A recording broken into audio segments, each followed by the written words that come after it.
Hi friends. So my daughter wants to learn how to crochet. So I figured that we'll start with a plain granny square because I was going to teach her the basics, full disclosure. And she said, nope, teach me how to do a granny square. So we're going to go with that. I've got a new camera that I want to try out here. It's a little docu camera thing. And we're going to get into what supplies that we need. I did send her some supplies, but I'm going to let you know what you need if you want to try with us to crochet. And then maybe I can convince her to do some knitting as well. And we'll have a little beginner knitting video too. All right. So hang in there. Hold on one moment while I switch cameras. Okay, friends, here we are. The plain granny square. What we're going to need to do this is worsted weight yarn. Worsted, if it doesn't say it on the label, don't worry. On the back, there's usually a universal symbol, which is a ball yarn, and the number 4. Okay? And it will also tell you the size crochet hook right on the yarn, on the yarn band here, the ball band. So this one says USI 9 through K, which is a 10 and a half actually, and it's 5.5 millimeters through 6.5 millimeters. All right. The end of the yarn is going to be referred to as the tail. Yarn going to the ball is a working yarn. So what we're going to do is we're going to hold it so that the tail is pointing towards us. We're going to make a slip knot. We're going to wrap this yarn around your first finger. It's going to cross and it's going to wrap again. I hold on to this crossing part here. And I also happen to hold on to the yarn in between my middle finger and my ring finger to tension the yarn.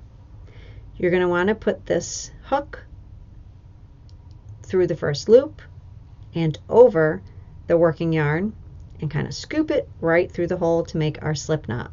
Okay? And then I kind of just grab it with my other 2 fingers to let my first finger get out of there. And I pull the 2 ends.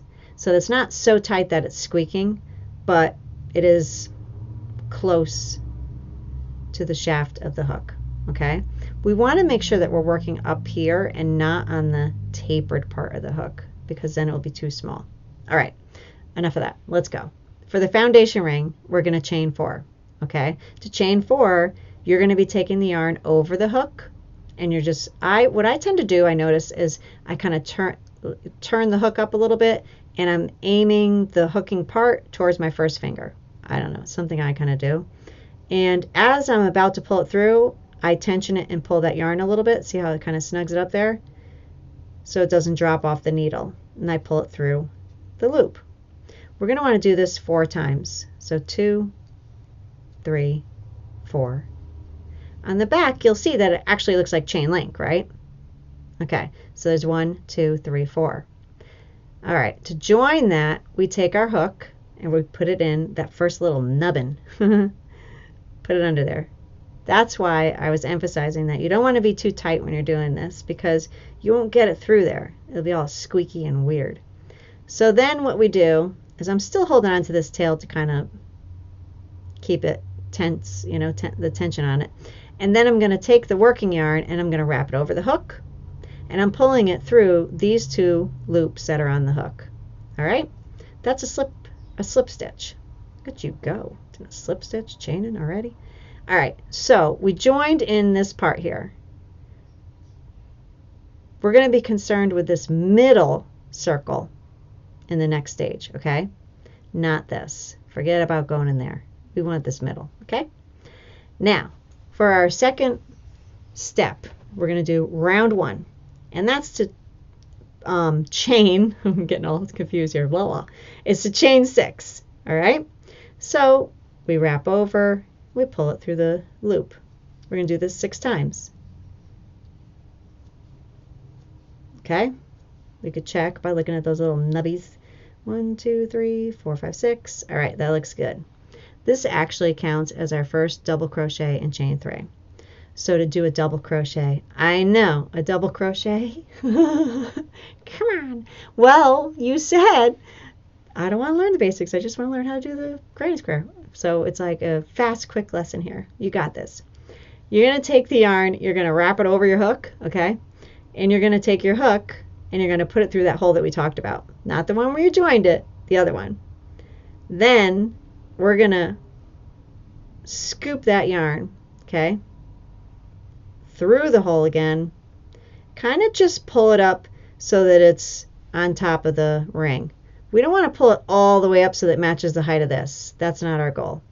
So now we have 1, 2, 3 loops on our hook. Okay, you're going to say that's not really a loop on the second one, but that's what I'm going to refer to it as, the second one, okay, as a loop. This is our double crochet. We're wrapping the yarn over, and then we're going to pull it through 2 loops. I told you I was going to call that a loop. I prepared you. And now we're going to take the working yarn, wrap it over, and do the same thing. Pull it through the 2 loops that are on the hook. Okay? You did it. That's a double crochet. Good job. We're going to do 2 more of those. And as we do it, we're going to encase this tail. It'll make it easier when we weave in. All right?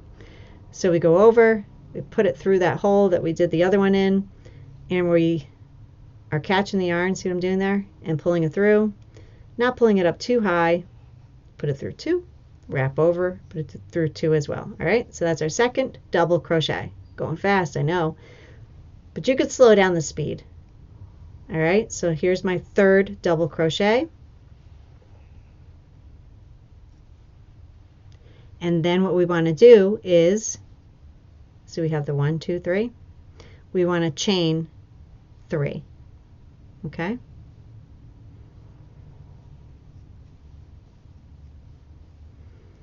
I chain 3, here's 1, 2, 3. And we're going to yarn over and do another set of those double crochets, 3 of them. Got a little dark in here. Oh dear. It's getting dark. Okay, I'm on 2. What are you on? All right, tell me how many times you had to stop the video, because that's okay. That's a good thing about this. You'll be like, hold up, I didn't do it yet. All right, so we have 2 sections. As we could see from ours, it has 4, right? There it is right there. Okay, so we want to chain again. Don't get confused and work with your tail here. Don't think that that's your working yarn. Trust me, it happens. 1, 2, 3, and then we're going to do the 3 double crochets in the middle again. Here we go. It's a little different for the next one, okay? Are you breathing?